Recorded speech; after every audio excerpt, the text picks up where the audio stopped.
Rahman Rahim. Hello everyone and welcome to this channel once again। मैं लेकर के आया हूँ सेकंड वीडियो पैसेज के लिए, आरसी के लिए, जो हम लोग देख रहे थे उसके tips and tricks and mechanism. तो आज हम लोग बात करेंगे पैसेज के स्ट्रक्चर के बारे में। देखो, खुल करके बात करना है भाई। पैसेज का स्ट्रक्चर जो पहले भी हमने आप लोगों को बताया था कि इस पैसेज को, इसके स्ट्रक्चर्स को दो आधार पर हम लोग एनालिसिस करने वाले हैं। Two distinct ways to analyse passage structures. पहला क्या है, आखिर पैसेज के स्ट्रक्चर्स को कैसे समझते हैं, क्या क्या उसमें पॉइंट्स होते हैं जो हमारे लिए बहुत इंपॉर्टेंट है जानना पैसेज को अटेम्प्ट करने से पहले। क्योंकि हम लोग जब भी पैसेज को अटेम्प्ट करते हैं विदाउट प्रायर कंसिडरेशन कि भाई उसमें क्या, किस टाइप से हमको पैसेज को पढ़ना चाहिए, उसका फ्लो क्या होता है और उसमें क्या क्या पॉइंट्स है, क्या क्या वर्ड्स है जो कि इंपॉर्टेंट होते हैं, उसको हम लोग बिल्कुल भी इग्नोर करते हैं, सिर्फ और सिर्फ पैसेज को पढ़ने पे लग जाते हैं। तो देखिए दोस्तों, आज हम लोग बात करेंगे पैसेज को किस तरीके से एनालाइज किया जाए, क्या क्या इंपॉर्टेंट और क्या क्या मेन पॉइंट्स होते हैं। तो आइए, पैसेज को दो तरीके से हम लोग एनालाइज कर सकते हैं। पहला है माइक्रो लेवल पे, मतलब क्या कि उसमें कुछ वर्ड्स होंगे जिसको हम लोग ट्रांजिशन वर्ड्स बोलते हैं, जो कि काफी इंपॉर्टेंट होंगे आपके पैसेज को फ्लो को बताने के लिए। दूसरा होगा कि उसमें राइटर के व्यू पॉइंट्स कैसे हैं, कितने व्यू पॉइंट्स दिए गए हैं। ये दो बेसिस पे हम पैसेज को एनालाइज करेंगे। Now I just given over here micro level पे एंड मैक्रो लेवल पे। So macro analysis involves keeping track of transition words which signal the flow of the passage.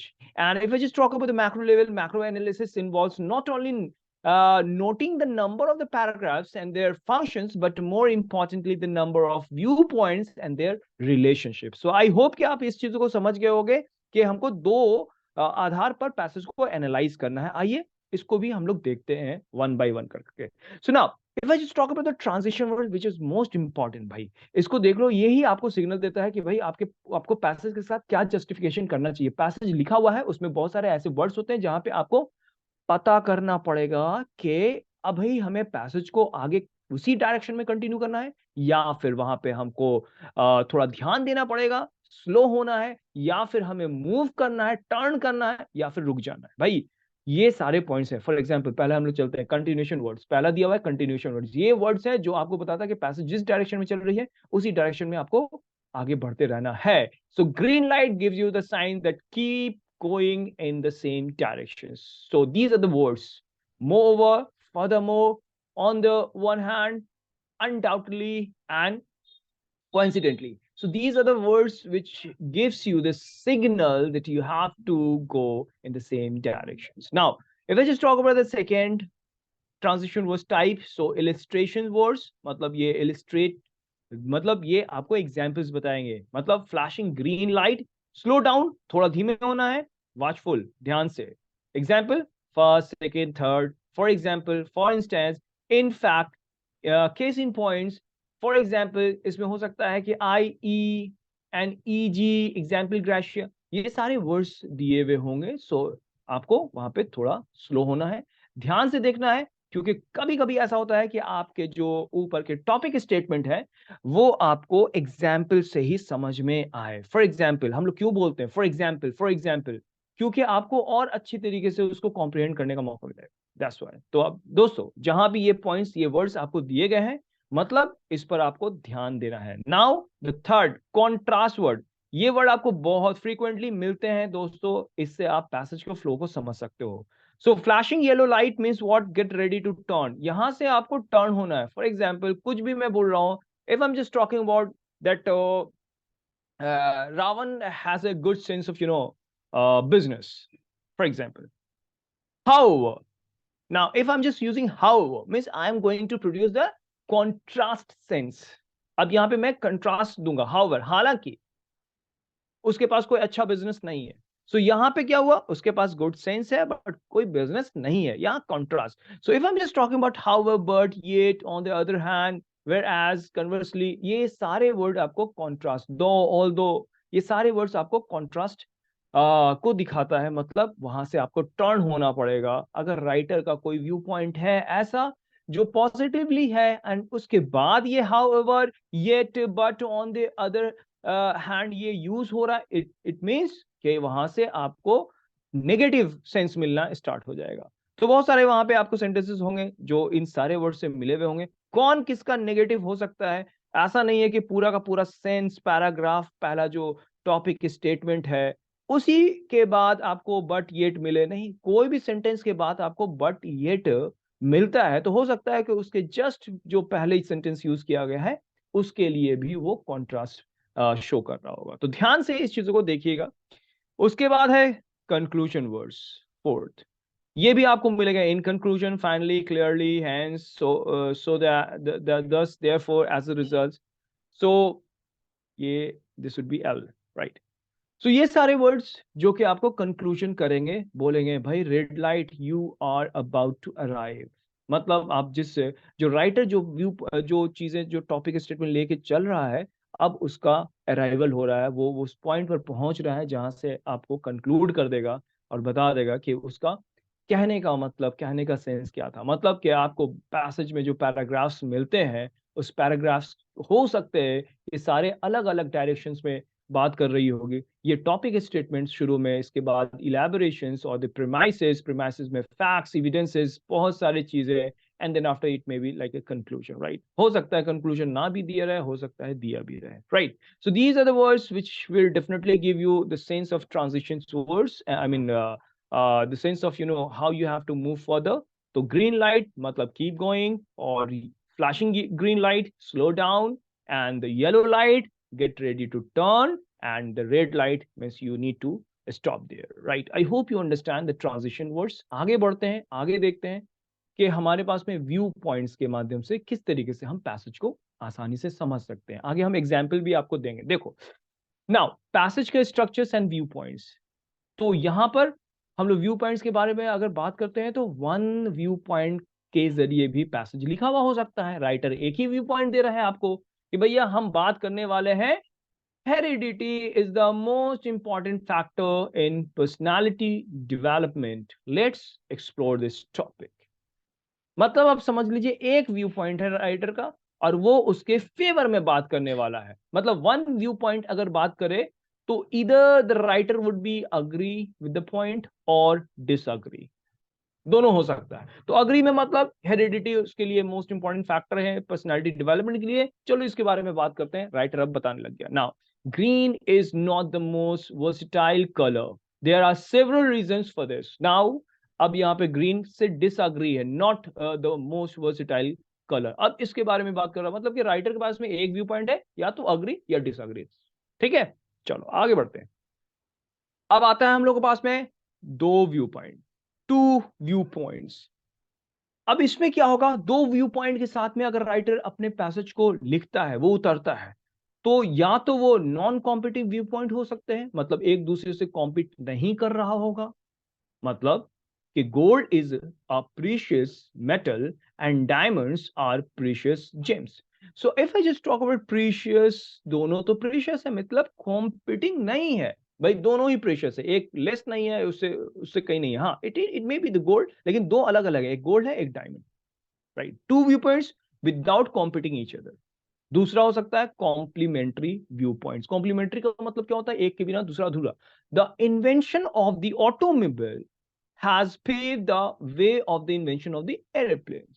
So now if I'm just talking about invention of the automobiles, का मतलब क्या है कि aeroplane का invention तभी हुआ जब ऑटोमोबाइल हुआ, मतलब एक दूसरे के पूरक है। मतलब अगर ये ना होता, ऑटोमोबाइल ना होता, तो एयरप्लेन नहीं होता। That's it. मतलब एक दो वो व्यू पॉइंट, बट ये कॉम्प्लीमेंट्री है। Now competing view points, non competing, उसके बाद कॉम्पिटिंग आ रहा है। कॉम्पिटिंग का मतलब क्या होगा कि एक दूसरे से compete करेगा, right. Our environment is more important factor in personality development than is heredity. यहाँ पे heredity and our environment, ये दोनों एक दूसरे को compete कर रहे हैं, राइट। तो ये दोनों व्यू पॉइंट के साथ दो तीन तरीके से राइटर पैसेज को लिख सकता है। मतलब दो व्यू पॉइंट है तो कॉम्पिटिंग भी, नॉन कॉम्पिटिंग भी और कॉम्प्लीमेंट्री भी। इससे ज्यादा भी हो सकते हैं, मतलब तीन व्यू पॉइंट भी हो सकते हैं इस तरीके से, जैसा अभी हम लोगों ने देखा।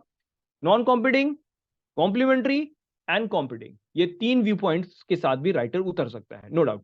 तो इसमें भी like this one, fruits, vegetables and proteins are part of a healthy diet. चलो ठीक है भाई, तीन व्यू पॉइंट लेकर उतर रहा है, तीनों के बारे में मेंशन करेगा। आगे किसको ड्रैग करता है, किसके बारे में ज्यादा लिखता है, ये आगे का पॉइंट होगा, बट यहाँ पे टॉपिक स्टेटमेंट इसके तरीके से यूज किया जा सकता है. Now the invention of the automobile and jet plane have led to the invention of the spacecraft. ये अब दोनों एक साथ आ गए, उसके बाद स्पेसक्राफ्ट, मतलब यहाँ पे कॉम्प्लीमेंट्री है दोनों के बाद ये spacecraft. Now let's just talk about the competing view point. The treatment C is more effective than treatment A और बी. यहाँ भी क्या कर रहा है, यहाँ कॉम्पीट कर रहा है, मतलब treatment C is more effective, मतलब कंपैरेटिव डिग्री को यूज कर रहे हैं. कंपैरेटिव डिग्री जहां यूज हुआ मतलब कॉम्पिटिंग. ठीक है, कॉम्प्लीमेंट्री में कंपैरेटिव डिग्री नहीं होगा, मतलब कॉम्प्लीमेंट्री में एक दूसरे. तो ये आपके वन व्यू पॉइंट है, तो अग्री और डिसएग्री. टू व्यू पॉइंट्स है, तो या तो आपको नॉन कॉम्पिटिंग कॉम्पिटिंग या फिर कॉम्प्लीमेंट्री. थ्री में भी वही होगा, competing, non competing and complementary. तो ये व्यू पॉइंट के माध्यम से भी आप पैसेज को एनालाइज कर सकते हो कि कितने व्यू पॉइंट से आ रहा है. और उसके बाद ट्रांजिशन वर्ड्स जो दिया गया है, ट्रांजिशन वर्ड्स में आपको ये बताया जाएगा कि आपको उसी डायरेक्शन में बढ़ना है, कहाँ पे आपको स्लो होना है, जहां पे एग्जांपल्स है, कहां से आपको टर्न होना है और कहां पे आपको रुक जाना है. तो ये आपके पास में ट्रांजिशन वर्ड्स भी हैं, जिसके बदौलत आप इस चीज को पाओगे कि उसका फ्लो कैसे चल रहा है, कैसा काम कर रहा है. ठीक है, आई होप यू अंडरस्टैंड. इतना तो आप लोगों ने समझ लिया होगा. आगे बढ़ते हैं आगे और इस चीज को एक्सप्लोर करते हैं. देखो, पैसेज क्वेश्चन टाइप, भाई मेरे पहले भी हमने बता दिया था कि देखो यहाँ पे 5 पैसेज क्वेश्चन टाइप है जो जनरली फ्रीक्वेंटली पूछे जाते हैं. बहुत सारे ऐसे भी हो सकते हैं जो फैक्चुअल्स होंगे. I am not talking about the factual questions, I am talking about the passage most important questions. तो there are the 5 basic kinds of the reading comprehension questions. पहला है ओवरव्यू क्वेश्चंस. ओवरव्यू क्वेश्चन बोले तो the main idea और कह सकते हो, okay, central idea or the purpose of the author. Second है एक्सप्लिसिट डिटेल, क्लियरली मेंशन होगा. भाई मेरे क्लियरली मेंशन बोले तो पैसेज में लिखा हुआ होगा. एक्सप्लिसिट डिटेल, एक्सप्लिसिट का मतलब होता है क्लियर. डिटेल में क्वेश्चंस मतलब कि उसमें मेंशन है, उसको देखो और देख करके आंसर दो. नाउ दूसरा होगा इनफ्रेंस क्वेश्चंस, मतलब कि this should be not be mention in the passage, right. ये इन्फ्रेंशियल का मतलब होता है तात्पर्य, क्या उसका मतलब निकलता है. मेरे दोस्त, इन्फ्रेंशियल क्वेश्चन थोड़े से ट्रिकी होते हैं. मतलब कहा जाए कि देखो, जो हम लोग मोस्ट कॉमनली रॉन्ग आंसर्स देखते हैं, जहां पे हमारे पास में था कि आउट ऑफ स्कोप है या इररिलेवेंट है, जैसे ऑप्शन में से हम लोग एलिमिनेट कर लेते हैं उस चीज को कि इररिलेवेंट है या फिर आउट ऑफ स्कोप है, या फिर ऑपोजिट है या डिस्टॉर्शन है, या टू डिटेल या टू जनरल. ये हमारे मोस्ट कॉमनली रॉन्ग आंसर्स के चॉइसेस हैं कि इनके बेसिस पे हम अपने आंसर्स को एलिमिनेट कर लेते हैं, क्रॉस कर लेते हैं कि भाई नहीं, ये तो आउट ऑफ स्कोप है. इन्फ्रेंस के क्वेश्चंस या तो वो इन्फ्रेंशियल आंसर होगा या आउट ऑफ स्कोप होगा. बड़ी बारीक सी लाइन होती है इन दोनों के बीच में. मतलब या तो अगर पूछा है कि ये इन्फ्रेंशियल क्वेश्चंस के आंसर है इस 4 ऑप्शन में से, तो आपको या तो वो इन्फ्रेंस का आंसर होगा या फिर आउट ऑफ स्कोप होगा. तो मैं आप लोगों को आगे बताऊंगा कि किस तरीके से इन्फ्रेंशियल क्वेश्चन को डील करते हैं और किस तरीके से हम लोग एलिमिनेट भी करते हैं. नहीं, टोन क्वेश्चंस पूछा जाता है. भाई tone, what will be the tone of this passage. तो ये भी इंपॉर्टेंट है. इसके लिए हम लोगों को टोन भी जानना बहुत जरूरी है. बहुत सारे डिफरेंट टोन्स होते हैं. सिर्फ ये जानना जरूरी नहीं है कि ये पॉजिटिव है, ये निगेटिव है, ये न्यूट्रल टोन है. नहीं, उसके बारे में जानना पड़ता है कि हाँ भाई, हमारे पास में ये टोन कौन कौन से हैं, उसका थीम क्या क्या होता है. अगर मैं बोलूं कि इंफॉर्मेटिव है या डिस्क्रिप्टिव है या आपको आयरनी है, तो ये टोन का मीनिंग क्या होता है और इसको किस तरीके से फाइंड करते हैं, मोस्ट इंपॉर्टेंट है. पैसेज ऑर्गेनाइजेशन क्वेश्चन, ये भी मोस्ट इंपॉर्टेंट है. ये 5 ऐसे क्वेश्चंस हैं जो फ्रीक्वेंटली आपके पैसेज में आते हैं, चाहे किसी का भी एग्जामिनेशन हो. वो पूछेगा what will be the main idea और the central idea, the purpose. और एक्सप्लिसिट डिटेल क्वेश्चंस भी होते हैं, इन्फ्रेंशियल क्वेश्चन भी होते हैं, टोन भी होता है, पैसेज ऑर्गेनाइजेशन क्वेश्चन भी होते हैं, राइट. ये होते हैं आपके क्वेश्चंस के टाइप. आइए वन बाय वन इस चीज को देख करके समझते हैं क्या है ये. Now overview questions. The primary purpose of the passage is to, ऐसे लिखा रहेगा, the primary purpose of the passage is to, और दिया रहेगा which of the following is the author's main idea. मतलब this is overview questions. ये इससे समझ में आता है कैसे डील करेंगे. अभी आगे हम आपको एग्जांपल देंगे, उसके माध्यम से हम इसको डील भी करेंगे. Now next, explicit detail questions. According to the passage, the author states that, या फिर an explicit detail question is a questions which has a very literal answers, जिसका लिखा हुआ होता है आंसर्स. ये पूछा जाता है कि हाँ भाई, जो स्टेटेड है या फिर अकॉर्डिंग टू द ऑथर, ये डायरेक्टली पूछ लिया जाएगा कि जो पैसेज में मेंशन है उसका आपको ऑप्शन भी दिया रहेगा. डायरेक्टली आपको पैसेज से देखना है और वहां से आंसर्स को निकालना है। An explicit detailed question is a question which has a very literal answer. It is something that the reader has read and it can be confirmed based on words actually written in the passage. जो चीज passage में mention होगा, आसान question होते हैं ये। आप चाहे तो 2-3 क्वेश्चंस भी बना करके पैसेज का आप आगे बढ़ सकते हैं इन्फ्रेंशियल क्वेश्चंस को छोड़ करके, बट मैं आप लोगों को बताऊंगा कि ये चारों क्वेश्चन आपके उससे आएंगे। ठीक है, आगे बढ़ते हैं, देखते हैं दूसरा क्या है। थर्ड वन ये है इन्फ्रेंशियल। इन्फ्रेंशियल क्वेश्चन क्या होता है? It can be infer from the passage that, ऐसे दिया है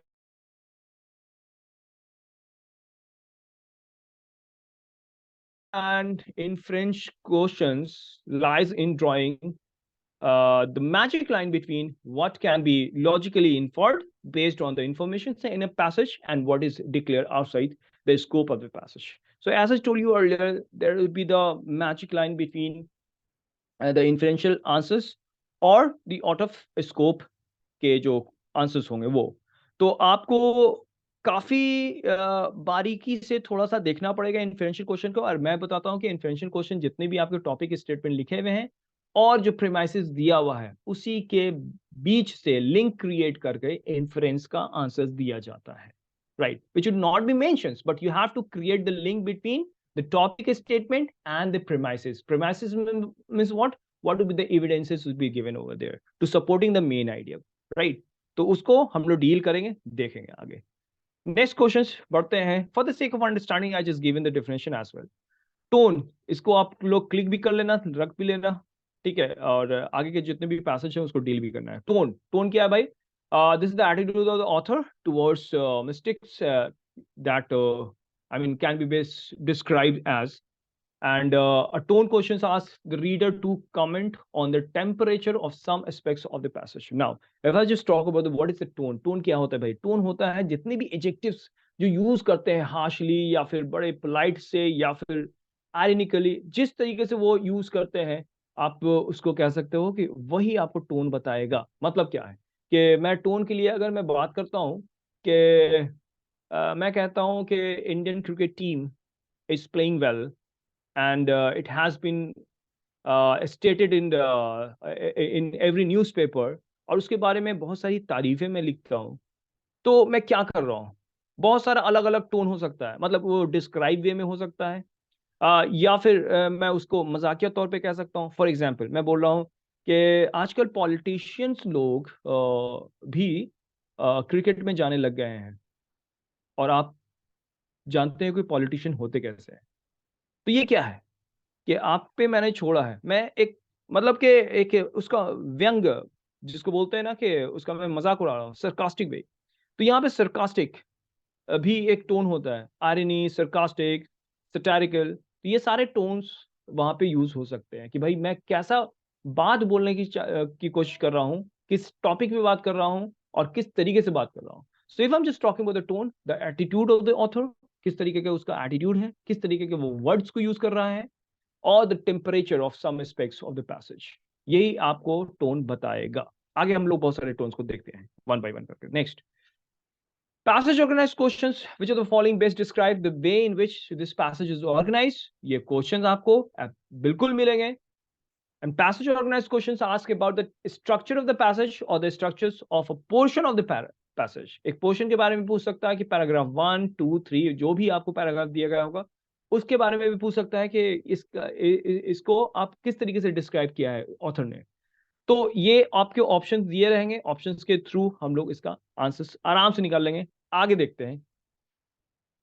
नाउ कॉमन रॉन्ग आंसर्स, जिसके बारे में मैंने बात किया था कि कॉमन रॉन्ग आंसर्स, भाई यहाँ पे आपको मैंने पहले भी आप लोगों को फर्स्ट वीडियो में आप लोग देख लेना कि कॉमन रॉन्ग आंसर्स के लिए मैंने ऑप्शन जो दे रखा है शुरू के ही पेजेस में। मोस्ट इंपॉर्टेंट है गाइस, यहाँ पे out of scope, too general, opposite और डिस्टॉर्शंस, इररिलेवेंट और टू डिटेल, ये यही आपके मोस्ट जिसको कह सकते हैं कॉमन रॉन्ग आंसर चॉइसेस होती है। मतलब कि आपको मैं बताऊं कि एक क्वेश्चंस के 4 ऑप्शंस होते हैं, उन 4 ऑप्शंस में से 3 गलत है और एक सही है, तो ज्यादा प्रोबेबिलिटी हमारे गलत होने की है कि 3/4 प्रोबेबिलिटी है गलत होने का, एक है 1/4 प्रोबेबिलिटी है सही होने का। तो आपको ज्यादा से ज्यादा क्वेश्चंस ऑप्शंस क्या मिलेंगे? वो गलत वाले मिलेंगे। तो कैसे गलत है? अगर आप इस पर कॉन्फिडेंट हो कि ये आउट ऑफ स्कोप है, ये टू जनरल है, ये टू डिटेल है, या फिर ये ऑपोजिट है, डिस्टॉर्शन है, मतलब आपको मतलब गट्स फील होनी चाहिए कि ये आप कैसे इसको गलत कर रहे हो। और गलत जब कर पाओगे तो ऑटोमेटिक आपको सही आंसर्स मिलने चाहिए। तो ये आपकी में एक एबिलिटी को जनरेट करना होगा। आगे बढ़ते हैं, इस चीजों को देखते हैं सब one by one. Out of scope कैसे भाई? Out of scope answer choice is an answer choice that can not be answer based on information in the passage. देखो, जो इंफॉर्मेशन दिया रहेगा उसके आधार पे आपके वो ऑप्शंस नहीं होंगे। आउट ऑफ स्कोप स्टेटमेंट में in fact be right or wrong, but it is not something that can be determined based on information supplied by the passage। जो passage में information दिया हुआ है बॉस, उसके आधार पर वो नहीं होंगे, तो वो आउट ऑफ स्कोप है। मतलब कह सकते हो कि वो कुछ हद तक सही हो सकते हैं या गलत भी हो सकते हैं। सही भी मतलब कि आपको लगेगा कि ये वर्ड्स कुछ हद तक सही है, लेकिन आउट ऑफ स्कोप है।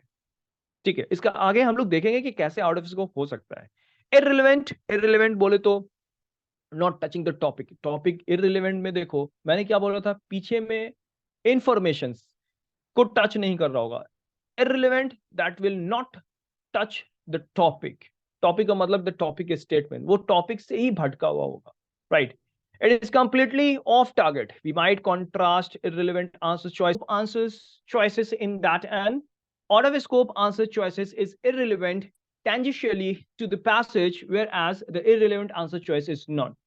मतलब कहने का कि जो इररिलेवेंट आंसर्स होंगे, we might contrast irrelevant answers choices with out of scope. Out of scope से हम लोग क्या मतलब, इररिलेवेंट वो अलग दिख रहा होगा, whether that would be the out of scope और इररिलेवेंट। आगे हम लोग बढ़ते हैं, एंड नाउ ऑपोजिट। ऑपोजिट में इन, अन, दिस, नो, नॉट ऐसे वर्ड लगे हुए होंगे तो वो ऑपोजिट है। मतलब कि जो पैसेज में आपको इंफॉर्मेशन दिया हुआ है वो इंफॉर्मेशन का उल्टा रिवर्स मीनिंग प्रोड्यूस कर रहा होगा।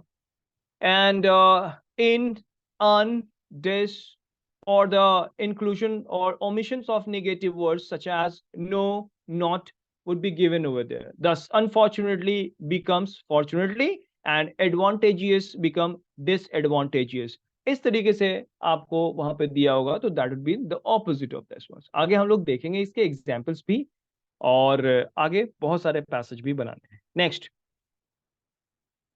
डिस्टॉर्शन। डिस्टॉर्शन आपको आपके रास्ते से भटका देता है। For example, the distortion answer choices is an answer choice that distort the meaning of this something is stated or implied by the passage, saying for example that something is good is not the same as saying the something is best, right। Distortion का मतलब कि कोई चीज अगर अच्छी है तो वो बहुत ज्यादा अच्छी, मतलब सुपरलेशंस में अगर दिखा रहे हैं या कंपैरिजन कर रहे हैं, जहां पे हमने पॉजिटिव डिग्री को यूज किया है, उसी चीजों को हम अपने ऑप्शंस में, सुपरलेशंस में, या फिर उसको एनी, जितने भी आपके वर्ड्स है जिसको हम लोग इंडेफिनिट प्रोनाउन कहते हैं, any, all, always, can not, never, only and solely, अगर ये सारे सुपरलेशंस वर्ड्स भी दिए जाते हैं, इसका मतलब है कि वो डिस्टॉर्ट कर रहा है। मतलब अगर किसी चीज को जनरली लिखा गया है तो उसमें हम ओनली कैसे कह सकते हैं कि only Rahul can do this work, और जबकि कहा गया कि नहीं, this work can be done, right. तो इस तरीके के वर्ड्स भी आपको क्लूज देंगे और ये बताएंगे कि नहीं, ये एलिमिनेट होगा on the basis of distortions, right.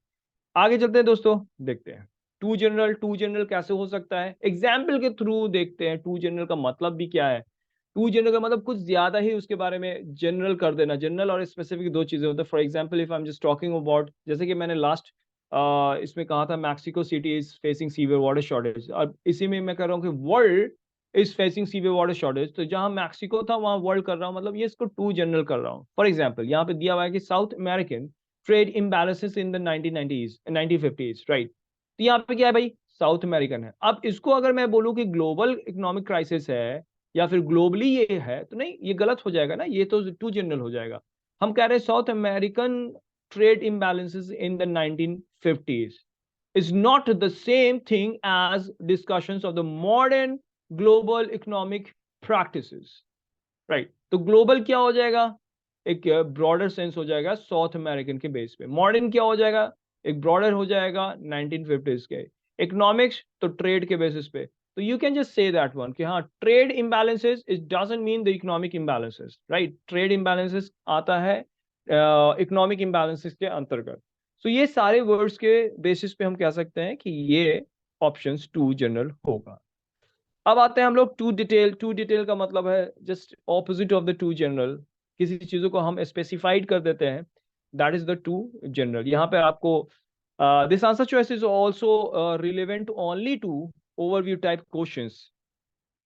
तो ये दिया हुआ है, if I am just talking about the propagation of the Venus flytrap, and I'm just talking about plant reproductive system. So propagations and plant reproductive system. Propagations comes under the plant reproductive system. तो ये आपको क्या हो जाता है? Too specific. तो भाई यहाँ पे हमें बहुत सारे क्लू मिलते हैं, बहुत सारे पॉइंट्स है जिसके बेसिस पे हम अगर ऑप्शंस को एलिमिनेट कर पाए तो हमारे पास में प्रोबेबिलिटी सही आंसर्स की देने की बढ़ जाती है, राइट? तो ये हमारे पास में डिफरेंट डिफरेंट टाइप्स के जिस तरीके से हम लोग एलिमिनेट करते हैं।